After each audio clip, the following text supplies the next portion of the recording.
Bonjour à toutes, bonjour à tous, bonjour Pierre-Louis. Bonjour Corentin. Bienvenue dans ce premier épisode de Parlons peu, parlons histoire. Et aujourd'hui, Pierre-Louis, tu vas nous faire une présentation de Gian Giacomo Tribulzio. Tout à fait. Alors, dans un premier temps, Pierre-Louis, est-ce que tu pourrais nous présenter un peu ce personnage historique? Gian Giacomo Tribulzio, ou Jean-Jacques Tribulz pour les Français, est un condottiere milanais né au milieu du XVe siècle et qui s'illustra en tant que commandant militaire durant les guerres d'Italie. Donc, il est issu d'une famille noble de Milan, une famille de mercenaires, et est donc formé très tôt au métier des armes. Durant sa carrière, il va servir de nombreux rois, dont les rois de France, Charles VIII, Louis XII et François Ier. Sa carrière militaire est assez exceptionnelle, puisqu'il participe à de nombreuses batailles. Il est l'un des rares étrangers à être nommé maréchal de France, et surtout il a une carrière très longue, puisqu'il est resté sur le champ de bataille jusqu'à environ 73-74 ans. Très bien, mais alors pourquoi as-tu choisi Gian Giacomo Tribulzio comme sujet de mémoire? Et bien au début par curiosité. Il faut savoir que je n'avais aucune connaissance sur Tribulzio, et au fur et à mesure de mes recherches, je me suis rapidement rendu compte que c'est un personnage très important et emblématique des guerres d'Italie. Et j'étais d'autant plus surpris qu'il soit totalement oublié de l'histoire. D'accord. Alors Pierre-Louis, avant de venir à cette émission, tu as fait passer un texte sur internet introduisant le personnage, et tu as demandé à des personnes de te poser des questions. Questions que nous avons recueillies ici, et auxquelles tu vas répondre aujourd'hui, c'est ça? Exact. Alors tout d'abord, peux-tu commencer par nous expliquer certains termes un peu compliqués que tu as utilisés dans ton texte, comme notamment le mot de condottiere, ou encore nous éclairer un peu plus sur l'Italie du XVe siècle, puisque tu nous parles du duché de Milan et du royaume de Naples. Alors, un condottiere, c'est tout simplement un mercenaire italien qui a reçu une formation militaire, et qui est donc soit un soldat, soit un noble, et qui dirige lui-même une compagnie de mercenaires. Donc il se met, lui et ses hommes, au service des dirigeants en Europe, moyennant un salaire. Ils sont très souvent critiqués pour leur manque de loyauté, et parce qu'au cours de l'histoire, de nombreux mercenaires ont trahi la personne qui les engageait afin de rejoindre le plus offrant. Ils sont donc utilisés dans les guerres d'Italie. C'est tout à fait ça. Il faut savoir qu'avant 1861, l'Italie n'est pas unifiée comme elle l'est aujourd'hui. Au XVe et au XVIe siècle, l'Italie est divisée en plusieurs États, qui vont être au cœur de ce qu'on appelle les guerres d'Italie. Les principaux États sont les duchés de Milan et de Savoie, les républiques de Venise, de Gênes et de Florence, les royaumes de Sicile et de Naples, sans oublier les États pontificaux. Dans ton texte, tu mentionnes les Guelfes et les Gibelins. Est-ce que ça a un rapport avec les guerres d'Italie? Peux-tu nous en dire plus? Alors le conflit entre les Guelfes et les Gibelins date du Moyen-Âge et est à l'origine d'un conflit concernant la succession du trône du Saint-Empire romain, qui est composé des territoires d'Europe centrale, des Pays-Bas, de la Belgique et du Luxembourg. Plus tard, ce conflit va se déplacer en Italie, puisque le Saint-Empire y acquiert des territoires, ce qui évidemment ne plaît pas à tout le monde, puisqu'on a peur que l'empereur décide de dominer toute l'Italie. Et donc devenir la plus grande puissance en Europe. Exactement. C'est d'ailleurs une bonne manière de résumer l'égalité. Les grandes puissances en Europe vont tour à tour essayer de dominer l'Italie afin de devenir la plus grande puissance en Europe, et les jeux d'alliance vont s'organiser et se modifier tout au long des conflits afin que personne ne puisse vraiment prendre l'ascendant sur l'autre. Le conflit entre les Guelfes et les Gibelins a eu donc un impact sur l'exil de Tribulzio. Tout à fait. En Italie, les Gibelins sont favorables à l'intervention du Saint-Empire, et donc vont soutenir l'empereur. En revanche, les Guelfes sont hostiles à l'empereur et vont favoriser le pape, qui est une des puissances dominantes en Italie, et l'un des remparts à l'hégémonie impériale. Mais alors est Tribulzio dans tout ça? Tribulzio va devenir l'un des chefs du parti guelfe à Milan. Le souci, c'est que le duc de Milan, Ludovico Sforza, est gibelin, et ne va pas apprécier du tout la prise de parti politique de Tribulzio. C'est pour cette raison qu'il va lui confisquer ses terres et l'exiler du Milanais. Et il va ensuite rejoindre le roi de Naples. Oui, il rejoint le roi de Naples Ferdinand Ier et va servir son successeur Alphonse II lors de la première guerre d'Italie en 1494, lorsque le roi de France Charles VIII décide de descendre en Italie pour conquérir le royaume de Naples. Mais alors qu'est-ce qui motive Tribulzio à trahir le roi de Naples pour rejoindre Charles VIII? Alors on ne sait pas trop. L'ambition peut-être, ou l'appât du gain, semblent être les raisons les plus probables. Toutefois, le mot trahison reste à nuancer. En effet, Charles VIII est bien parti pour gagner la guerre face à Naples, et le roi Alphonse II abdique, abandonnant son peuple puisque son fils Ferdinand II est loin d'Italie puisqu'il ne peut pas accéder à son trône. La guerre est donc quasiment perdue, et lorsque le roi Charles VIII arrive devant les portes du Capoue, que Tribulzio est chargé de défendre, ce dernier lui ouvre les portes et laisse l'armée française rentrer dans la ville sans combattre. D'où la trahison. D'un certain point de vue, oui. D'un autre côté, on peut dire qu'il a évité de nombreuses pertes humaines et accéléré la fin d'une guerre déjà perdue. Quoi qu'il en soit, on retrouve Tribulzio aux côtés de Naples lors de la rédaction du traité de paix avec le royaume de France. C'est à ce moment que Charles VIII, impressionné par les talents militaires et diplomatiques de Tribulzio, l'invite à le rejoindre, moyennant une solde de 10 000 ducats par an, ce qui est une très grosse somme.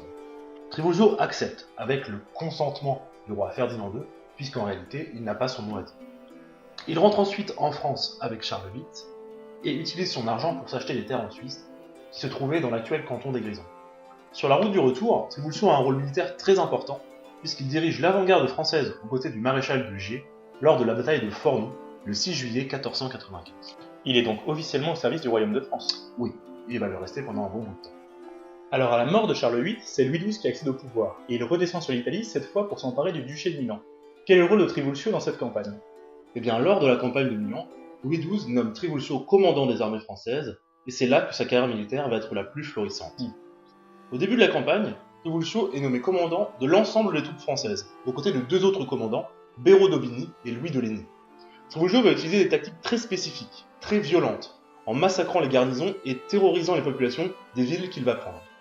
Ces tactiques vont avoir leur effet, puisque au fur et à mesure de la conquête, les fiefs tenus par les Milanais vont se rendre sans combattre, terrorisés par Trivulcio. Arrivé devant Milan, puisque Ludovico Sforza avait fui pour rejoindre le Saint-Empire, Trivulzio va négocier avec les ambassadeurs milanais la reddition de la ville. Quand Louis XII rentre victorieux à Milan, il donne à Trivulzio le marquisat de Vigevano et fait de lui un maréchal de France en 1499. Et il est ensuite nommé gouverneur de Milan. Maintenant qu'on a vu que Trivulzio était connu comme étant un excellent stratège ainsi qu'un habile diplomate, comment a-t-il gouverné la ville de Milan? Malheureusement pas très bien. Bien que le choix de Louis XII soit assez logique, puisqu'en plus d'être un Milanais, Trivulzio est un homme de confiance du roi de France, il ne fut pas un excellent gouverneur. Étant du parti guelfe, il va favoriser les membres de son parti dans les affaires de la ville et s'attirer les foudres de la plupart de la noblesse qui est elle gibelline. De plus, il est peu apprécié par le peuple puisqu'il condamna à mort et exécuta lui-même des marchands qui tenaient des étals dans la ville et qui refusaient de payer leurs taxes, allant même jusqu'à prendre les armes contre leurs percepteurs.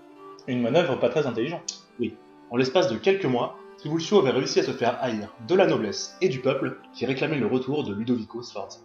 Il est donc revenu. Oui, il est revenu pendant un court laps de temps, puis il est de nouveau battu par les Français. Et Trivulzio participe à la reconquête du duché? Oui, il participe aux différentes batailles et joue un rôle dans la capture du Doubs, ce qui met fin à leur rivalité puisque Ludovico meurt en prison quelques années plus tard. Cependant, après la reconquête, Trivulzio n'est pas renommé gouverneur de Milan. Une décision logique de la part de Louis XII. Effectivement.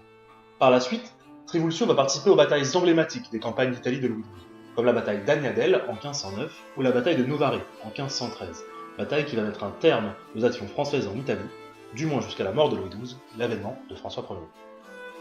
Alors avant de parler de François Ier, j'ai ici une question très intéressante. Étant donné que Trivulzio a passé la majeure partie de sa carrière sous Louis XII, quelles étaient les relations entre le monarque et le mercenaire? Eh bien, de très bonnes relations.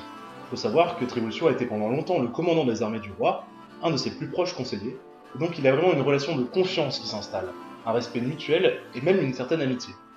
Pour la petite anecdote, Trivulzio fut le parrain de la princesse Renée, la seconde fille du roi Louis XII, ce qui à mon sens montre bien l'ascension du mercenaire italien, qui prouve sa loyauté à travers de nombreuses batailles, et qui finit par devenir l'ami de son souverain.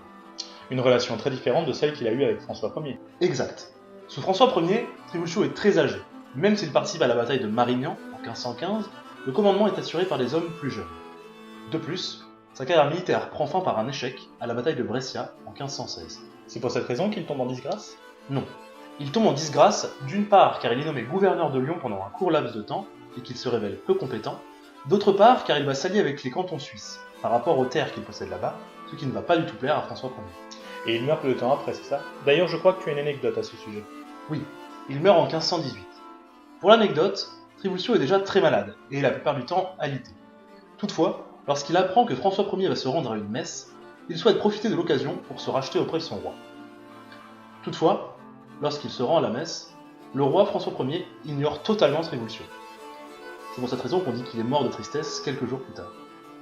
Cependant, François Ier va reconnaître la valeur de Trivulzio, après sa mort malheureusement, puisqu'il soulignera ses talents militaires et tout ce qu'il a fait au service de la France. Trivulzio est-il enterré en France? Non, il est enterré à Milan, à l'église San Lazzaro. Tu as beaucoup parlé de sa vie militaire, mais qu'en est-il de sa vie familiale? Eh bien, il a eu 2 femmes et plusieurs enfants. Le plus connu est Gian Niccolo Trivulzio, qu'il a eu avec sa première femme, Margherita Coleoni. Cependant, c'est un mercenaire des guerres d'Italie qui va mourir très jeune, en 1512. Une dizaine d'années après la naissance de leur fils, la femme de Trivulzio meurt, et ce dernier se remarie avec Béatrice d'Avaloz, avec qui il aura une fille, Marthe. Marthe qui aura un grand rôle dans les années 1540, puisqu'elle est à l'origine de l'enquête sur le massacre des Vaudois, qui est un des prémices des guerres de religion. Alors j'ai une dernière question pour conclure, une question plus universitaire. Quelles sont les sources que tu as utilisées pour ton travail sur Trivulzio? Eh bien, principalement l'histoire d'Italie, de Francesco Guicciardini, mais j'ai utilisé aussi des écrits de Brantôme, et en ce moment je travaille sur une biographie d'époque de Trivulzio, rédigée par son sénéchal. Très bien. Merci Pierre-Louis de nous avoir parlé de Gian Giacomo Trivulzio. Je te laisse dire le mot de la fin. Eh bien, un grand merci à tous ceux qui ont répondu à mon questionnaire en ligne et qui m'ont permis de réaliser cette interview, et bien sûr un grand merci à toi Corentin. Mais de rien. C'est maintenant la fin de cette interview, et je vous remercie d'avoir regardé Parlons peu, parlons histoire.